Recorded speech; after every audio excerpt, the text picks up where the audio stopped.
कार्तिक मास महात्म्य कथा अध्याय 3। सत्यभामा ने कहा, हे प्रभु, आप तो सभी काल में व्यापक हैं और सभी काल आपके आगे एक समान है। फिर ये कार्तिक मास ही सभी मासों में श्रेष्ठ क्यों है? आप सब तिथियों में एकादशी और सभी मासों में कार्तिक मास को ही अपना प्रिय क्यों कहते हैं? इसका कारण बताइए। भगवान श्री कृष्ण ने कहा, हे भामिनी, तुमने बहुत अच्छा प्रश्न किया है। मैं तुम्हें इसका उत्तर देता हूँ, ध्यानपूर्वक सुनो। इसी प्रकार एक बार महाराज वेन के पुत्र राजा पृथु ने प्रश्न के उत्तर में देवर्षि नारद से प्रश्न किया था, और जिसका उत्तर देते हुए नारद जी ने उसे कार्तिक मास की महिमा बताते हुए कहा, हे राजन, एक समय शंखासुर नाम का एक राक्षस बहुत बलवान एवं अत्याचारी हो गया था। उसके अत्याचारों से तीनों लोकों में त्राही त्राही मच गई। उस शंखासुर ने स्वर्ग में निवास करने वाले देवताओं पर विजय प्राप्त कर इंद्रादि देवताओं एवं लोकपालों के अधिकारों को छीन लिया। उससे भयभीत होकर समस्त देवता अपने परिवार के सदस्यों के साथ सुमेरु पर्वत की गुफाओं में बहुत दिनों तक छिपे रहे। तत्पश्चात वे निश्चिंत होकर सुमेरु पर्वत की गुफाओं में ही रहने लगे। उधर जब शंखासुर को इस बात का पता चला कि देवता आनंदपूर्वक सुमेरु पर्वत की गुफाओं में निवास कर रहे हैं, तो उसने सोचा कि ऐसी कोई दिव्य शक्ति अवश्य है जिसके प्रभाव से अधिकारहीन ये देवता अभी भी बलवान हैं। सोचते सोचते वो इस निर्णय पर पहुंचा कि वेद मंत्रों के बल के कारण ही देवता बलवान हो रहे हैं। यदि इनसे वेद छीन लिए जाए तो वो बलहीन हो जाएंगे। ऐसा विचार कर शंखासुर ब्रह्मा जी के सत्यलोक से शीघ्र ही वेदों को हर लाया। उसके द्वारा ले जाए जाते हुए वेद भय से उसके चंगुल से निकल भागे और जल में समा गए।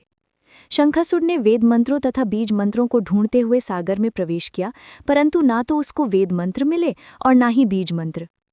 जब शंखासुर सागर से निराश होकर वापस लौटा, तो उस समय ब्रह्मा जी पूजा की सामग्री लेकर सभी देवताओं के साथ भगवान विष्णु की शरण में पहुंचे और भगवान को गहरी निद्रा से जगाने के लिए गाने बजाने लगे और धूप गंध आदि से बारंबार उनका पूजन करने लगे।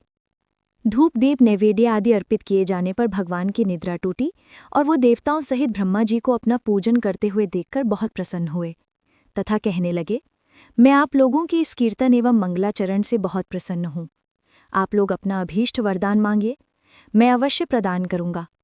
जो मनुष्य आश्विन शुक्ल की एकादशी से देवोत्थान एकादशी तक ब्रह्म मुहूर्त में उठकर मेरी पूजा करेंगे, उन्हें तुम्हारी ही भांति मेरे प्रसन्न होने के कारण सुख की प्राप्ति होगी। आप लोग जो पाद्य अर्घ्य आचमन और जल आदि सामग्री मेरे लिए लाए हैं, वे अनंत गुणों वाली होकर आपका कल्याण करेगी। शंखासुर द्वारा हरे गए संपूर्ण वेद जल में स्थित हैं। मैं सागरपुत्र शंखासुर का वध करके उन वेदों को अभी लाए देता हूँ। आज से मंत्र, बीज और वेदों सहित मैं प्रतिवर्ष कार्तिक मास में जल में विश्राम किया करूँगा। अब मैं मत्स्य का रूप धारण करके जल में जाता हूँ। तुम सब देवता भी मुनीश्वरों सहित मेरे साथ जल में आओ। इस कार्तिक मास में जो श्रेष्ठ मनुष्य प्रातःकाल स्नान करते हैं, वे सब यज्ञ के अवभृत स्नान द्वारा भली भांति नहा लेते हैं। हे देवेंद्र, कार्तिक मास में व्रत करने वालों को सब प्रकार से धन, पुत्र पुत्री आदि देते रहना और उनकी सभी आपत्तियों से रक्षा करना। हे धनपति कुबेर, मेरी आज्ञा के अनुसार तुम उनके धन धान्य की वृद्धि करना, क्योंकि इस प्रकार का आचरण करने वाला मनुष्य मेरा रूप धारण करके जीवन मुक्त हो जाता है। जो मनुष्य जन्म से लेकर मृत्यु पर्यंत विधिपूर्वक इस उत्तम व्रत को करता है, वो आप लोगों का भी पूजनीय है। कार्तिक शुक्ल पक्ष की एकादशी तिथि को तुम लोगों ने मुझे जगाया है, इसलिए ये तिथि मेरे लिए अत्यंत प्रीतिदायिनी और माननीय है।